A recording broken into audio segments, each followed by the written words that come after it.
이번에 저희가 준비한 두 번째 이슈를 공개하겠습니다. 바로 이겁니다. 뭔가 이상했다는 거예요. 우리 문재인 대통령이 해외에 나가서 대통령의 의전이 뭔가 삐걱삐걱대는 장면들이 목격됐었는데 다 이유가 있었던 것 아니냐라는 얘기가 나오고 있습니다. 김종천 청와대 의전 비서관이 청와대 앞에서 음주한 채 운전을 하다 경찰에 적발되는 일이 발생을 했습니다. 그런데 그 차량에는 의전실 비서관 2명도 동승하고 있었던 것으로 확인이 됐습니다.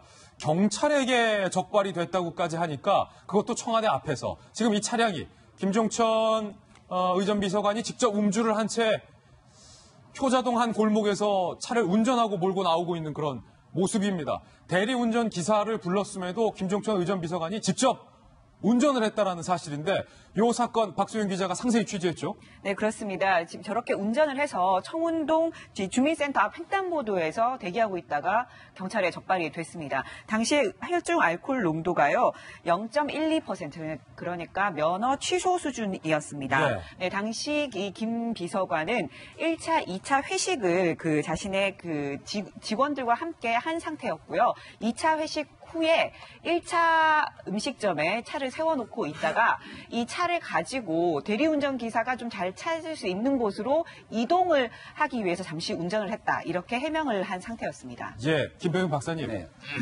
딴 사람도 아니고 청와대 의전비서관. 의전비서관이면 어떤 자리입니까? 대통령이 지금거리에서 모든 행사라든지 대통령의 동선이라든지 이런 것을 체크하고 있는 인물이기 때문에 대통령과 가장 가까운 인물이라고 볼 수가 있겠죠. 예. 우리가 이 박근혜 정부 시절에 문고리 3인방이라고 얘기를 하게 되면서 대통령과 가까이 있는 사람이 가지게 되는 권력의 힘에 대해서 한번 이야기한 적이 있지 않습니까?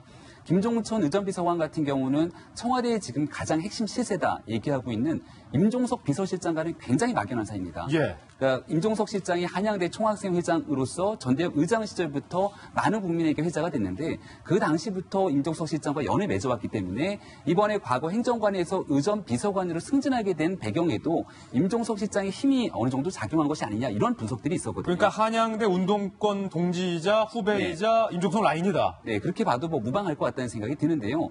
얼마 전에 우리가 지금 국회에서 윤창호법을 제정해야 된다고 뜨겁게 얘기가 나올 수 있을 정도로 음주운전에 대한 사회적 치명적인 문제들이 노출이 됐습니다. 네. 그리고 나서 대통령도 나서서 음주운전에 대한 강력 처벌을 주문한 바가 있고요.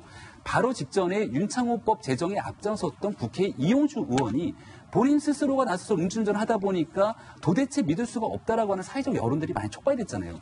그러고 있는 상황에 청와대의 핵심 대통령의 비서관으로 있는 의전비서관이 청와대 바로 앞에서 지금 거리에서 혈중 알코올 농도 0.1이 넘는 상태로 음주했다는 게 굉장히 큰 충격으로 받아들여지고 있고요. 예. 문제는 그 차가 관용차였다는 겁니다. 관용차였다고요? 그러니까 얼마 전에요. 우리가 이제 그 국회에서 심재철 의원이 뭐 대정부 질문 등을 통해 갖고 청와대 돈 쓴 거 막 해서 몇만 원밖에 안 되는데 왜 그래라고 했을 때 이런 얘기를 합니다. 밤에 술 마시고 하는 것들에 대해서 청와대는 24시간 일하는 조직이다라고 하는 특수성이 있다는 거잖아요. 그 특수성이 있는 조직에서 보니까 술 먹고 음주운전 했네요. 관용차 타고. 네, 관용차 타고. 이런 문제가 드러나는 겁니다. 관용차를 타고 대리기사를 불러서 운전해야 될 경위가 어디에 있겠느냐. 그 관용차 뒷좌석에 2명의 행정관들이 같이 타고 있었다고 하는데 청와대 직원들도. 청와대 행정관이 같이 타고 있었어요.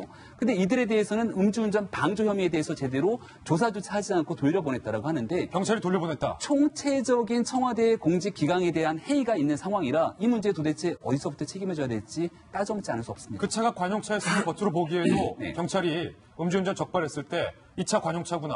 신분조회봤더니 청와대 비서관이고 뒤에 청와대 직원들이구나. 다 알았을 거 아닙니까? 네, 충분하게 확인이 가능했을 건데 거기에 대해서 일단은 여기에 대해서 뭐 청와대 이렇게 해명할 수도 있겠죠. 야, 옛날과 다르게 옛날에는 청와대 차 안 잡았을 텐데 청와대 차를 잡아서까지 음주운전을 확인했으니 이 정도면 세상이 바뀐 것 아니냐. 뭐 이런 해명을 하실지 모르겠으나 경찰은 해야 될 당연한 직분의 권리를 했지만 그 뒤에 있는 청와대 행정관 2명에 대한 조사가 정확히 이루어지지 않았다는 점은 분명히 비판받아 마땅한 지점입니다. 확실히 우리 문재인 대통령께서 음주운전에 대해서 단호하고 강력하게 대처해야 된다라고 주문했던 게 엊그제였습니다.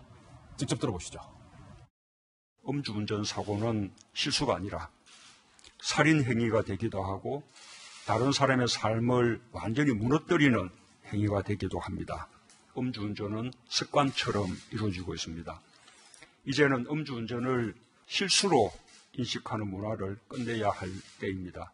초범이라 할지라도 처벌을 강화하고 재범 방지를 위한 대책을 더욱 강화해 주기 바랍니다. 청와대에서는 김종철 의전 비서관을 직권 면직하기로 방침을 밝혔지만 비판이 거셉니다. 먼저 야당의 비판부터 한번 살펴보시죠. 자유한국당, 청와대 직원임을 알고 경찰이 봐주기 수사, 부실 단속을 한 건 아니냐. 그러니까 같이 타고 있었던 청와대 행정관들에 대해서 음주운전 방조. 운전자가 음주운전하는 것을 알고도 뒤에 그냥 탔다면 동승자수 처벌받게 돼 있는데 경찰이 부실 단속한 건 아니냐. 바른미래당, 이용주 의원에 실망한 국민 가슴에 청와대가 대못을 박았다. 라고 비판을 했습니다. 민주평화당, 음주운전은 살인 행위라던 대통령의 엄명도 소용이 없었다. 음주 문화의 혁명적 변화가 필요하다. 정의당, 실망을 넘어 개탄스럽다. 청와대 공직기강에 분명한 적신호다. 이런 얘기가 나오고 있는데요.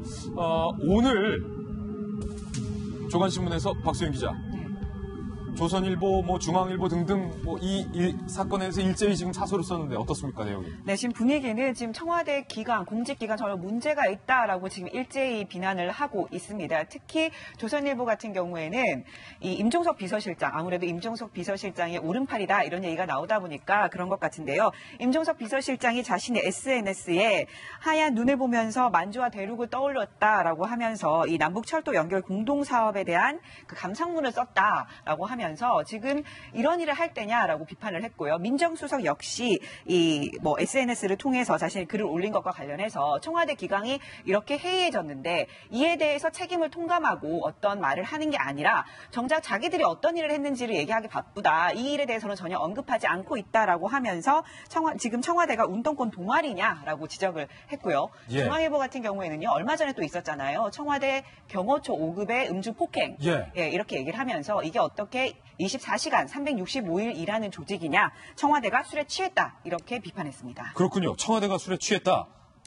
라고까지 지금 비판이 나와 있는 건데, 변함부 변호사님, 지금 야당에서 제기하는 의혹은 이른바 경찰이 잡는 것까진 잘 잡았는데 잡고 보니 청와대 관용차고 잡고 보니 대통령의 가장 지근거리에 있는 의전비서관이고 잡고 보니 뒤에 청와대 직원분들께서 탑승을 해 계셔서 음주운전 방조죄로 처벌하지 않고 그냥 봐주고 돌려보낸 것 아니냐라는 게 의혹적인데 어떻습니까? 그러니까 적발까지는 문제가 없었지만 이후에 부실 수사에 대한 논란은 좀 피할 수가 없을 것 같습니다. 그러니까 왜냐하면은 통상적으로 음주운전에 대해서 이제 점점 처벌이 강해지고 있고 수사가 엄격해지고 있기 때문에 그 동수했던 사람들조차 음주운전 방조죄로 처벌하는 경우가 상당히 많이 있습니다. 말씀하셨던 것처럼. 그렇다 보니까 타고 있던 사람들의 신원을 확인해서 음주운전 방조죄로 입건할지 여부에 대해서 경찰이 초동 수사를 했었어야 되는데 단순히 청와대 관용차라는 것과 청와대 비서관이라는 것을 확인하고 난 후에는 그냥 별다른 접촉 없이 보내버렸습니다. 그러고 나서 문제가 되고 나니까 다시 한번 그 사람들을 불러서 음주운전 방조죄 여부를 조사해보겠다라고 얘기를 했었던 거거든요.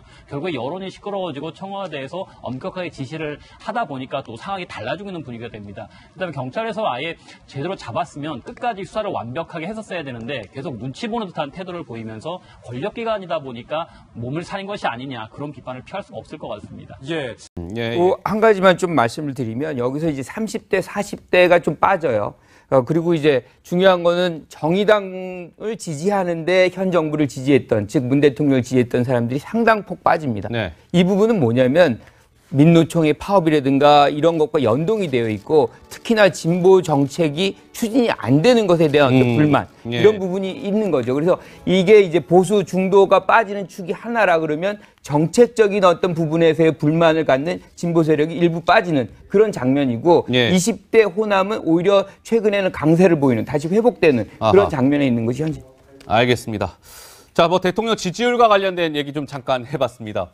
근데 이제 오늘 첫눈이 지난주 토요일 날 왔잖아요. 첫눈이 왔습니다. 첫눈 하면 떠오르는 정치인이 하면 있죠. 자, 김민지 기자, 첫눈이 내리니까 야당에서는 이 사람을 콕 집어서 막 지금 좀 공격하고 나섰다고요? 누굽니까? 네, 그렇습니다. 바로 탁현민 행정관인데요. 첫눈이 오면 놓아주겠다. 이런 그 이야기 때문에 계속해서 첫눈이 올 때까지 붙잡아두는 것 아니냐 계속 이렇게 좀 예의주시하고 있었거든요. 그런데 좀 첫눈이 대폭 내리면서 탁현민 행정관 이제 곧 이제 그만두게 해야 되는 것 아니냐 이런 이야기가 나오고 있는 겁니다. 야당의 공세가 좀 시작된 그런 모습이었습니다.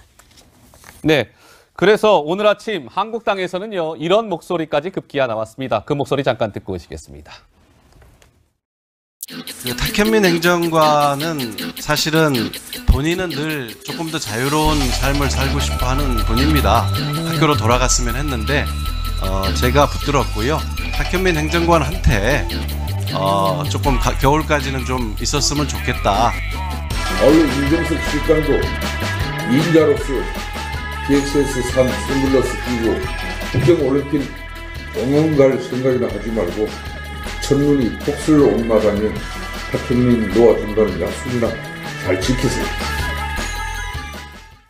임종석 대통령 비서실장이 일전에 탁현민 행정관 첫눈 오면은 놓아주겠다라고 얘기한 것을 야당이 그 발언을 이제 끄집어내서 공격을 하고 있는 거예요. 보니까 야당에서 이렇게 얘기했던데요. 배현진 한국당 대변인은 탁현민 행정관을 탁 PD라고 그랬네요. 탁 PD를 향한 임 실장의 끈적대는 미련을 더 보고 싶지 않다. 질척거린다. 이런 얘기까지 했고요. 근데 청와대 관계자는 임 실장의 첫눈 발언은 청와대 내부에서 농담처럼 오고 간 말입니다.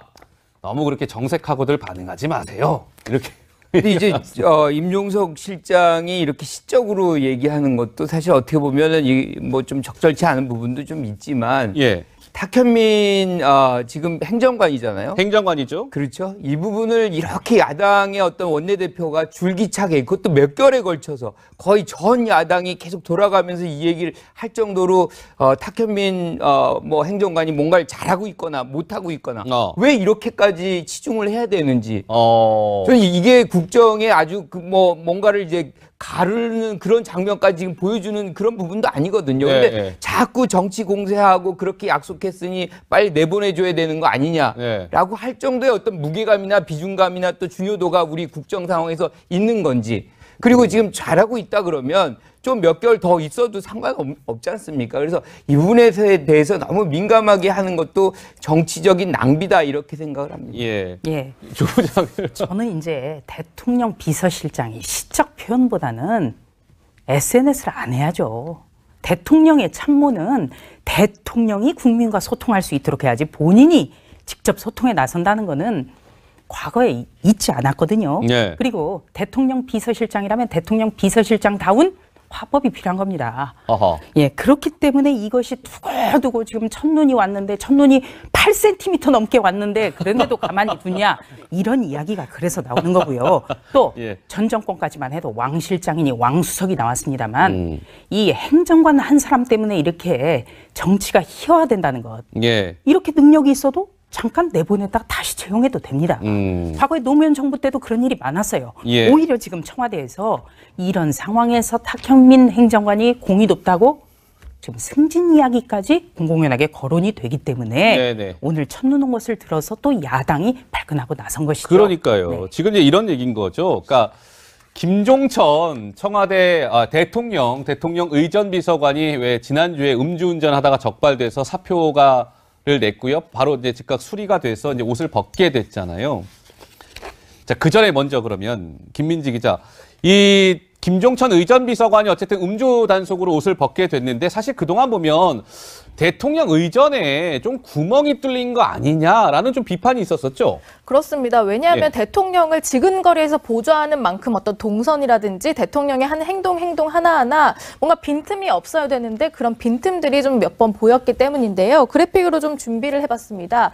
평양에서 남북 공동 성명 때 왜 펜이 준비되어 있지 않아서 이제 김종천 비서관이 급하게 건넸던 저 펜, 문구용 저 펜을 건네서 아니 국격에 맞지 않게 저런 문구용 펜으로 서명하는 게 말이 되냐 이렇게 논란이 빚었었고요. 또 아셈 회의에서는 각국 정상들이 단체 사진을 찍을 때 문재인 대통령만 저때 참석을 못했습니다. 그러니까 좀 동선이 맞지 않고 일정상 좀 차질이 있어서 단체 사진에서 빠지게 되는 그런 일도 있었고 또 펜스 부통령과 면담을 할 때도 좀 펜스 부통령과 시간이 맞지 않았는데 그러니까 만나는 장소에서 계속 대기를 하도록 이렇게 한 것은 또 문제가 있지 않느냐. 왜냐하면 좀 펜스 부통령이 늦는다고 하면 다른 자리에 좀 있다가 와도 되는데 결국엔 저 자리에서 좀 잠시 눈을 감는 모습이 포착돼서 외신에는 또 졸고 있다. 이렇게까지 잘못 보도가 되는 일도 있었거든요. 그렇기 때문에 좀 의전 논란이 계속해서 불거지고 있었습니다. 그래서 저희가 굳이 또 이 말씀을 드린 이유는 어쨌든 저렇게 의전 좀 논란을 빚었던 인물,